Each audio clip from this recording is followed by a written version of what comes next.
وده كان رأي الناس في الشارع على قرار استمرار مؤمن سليمان كمدير فني لنادي الزمالك. وزي ما شفنا رأي الشارع كان أغلبه مؤيد للقرار، وكمان كان معظم جمهور السوشيال ميديا مع قرار استمراره. معنا على الهاتف الأستاذ خالد طلعت الناقد الرياضي. مساء الخير أستاذ خالد. مساء النور يا شيماء، اهلا وسهلا بيكي ومبروك على القناه الجديده ومبروك على البرنامج وبالتوفيق ليك ان شاء الله. الله يبارك فيك، منورنا.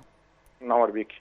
عايزين نعرف رأي حضرتك في استمرار مدرب نادي الزمالك مؤمن سليمان، ولا حضرتك مع استبداله بمدرب أجنبي أو بتطرح اسم آخر لمدرب مصري؟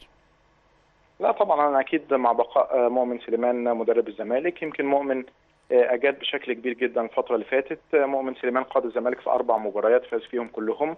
فاز على الاسماعيلي 4-0 في قبل نهائي الكاس، ثم فاز في النهائي على الاهلي 3-1 واخذ بطوله كاس مصر. بعد كده فاز على انيمبا النيجيري في دوري ابطال افريقيا، واخيرا فوز كبير على الوداد البيضاوي المغربي 4-0. فبالتالي هو لعب 4 ماتشات فاز فيهم كلهم. الزمالك سجل 12 هدف في ال4 ماتشات، ده معدل تهديفي رائع جدا، ودخل مرماه هدف واحد فقط كان من ضربه جزاء كمان في مباراه الاهلي. فبالتالي الارقام بتؤكد ان مؤمن سليمان مدرب جيد جدا ولازم ان هو يستمر في الزمالك. استاذ خالد، حضرتك كان ليك دور في ترشيح كابتن مؤمن سليمان لقياده نادي الزمالك؟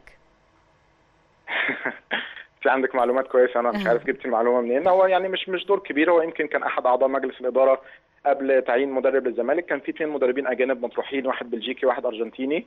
فكنت في حوار مع عضو مجلس اداره في الزمالك مهم، سالني عنهم قلت له 2 مش كويسين.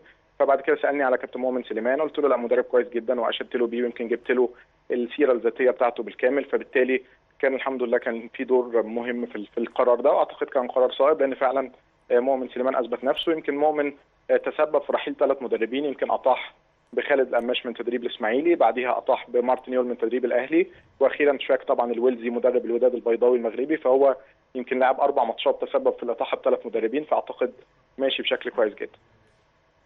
شكرا استاذ خالد طلعت على وجودك معانا النهارده، نورتنا. ومشاهدينا دي كانت فقره الفوتنج بتاعتنا النهارده. في الفقره اللي جايه